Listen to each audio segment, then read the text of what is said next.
Oh, mga higala, dali, mga unta. So, for today's video, mga habab na punta. Kay kinilaging tambay na padigay sa balay.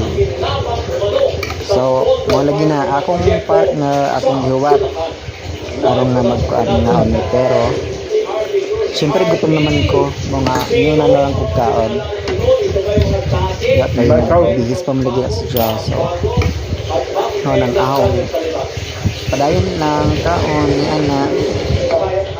Kaya gutom na gid ko kaya sa nang orasan nga ako kaon din. Kinuli ang akong pares kay alas 11 na pasado sa gabi. So, bumaba, di ba? Diyan kayo ang last count ko pa nito. Di ba? Kung sa nang orasan mo gutom na. Ngayong una na ko yung anak. Ang saan mo lagi. Ining dito ko lagi ta. So, waan tayo mahiming nga na. So, bye-bye.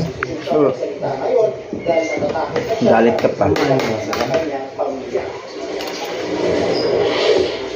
Kung dati ay puro paliwasan ng sakit ni dating Bulacan First District Engineer Henry Alcantara sa Senate Bureau Committee ngayong magpeso magsulot ng mga binitiwan ng pangalan na dawit tumano sa pagbabagas ng pondo po labaha.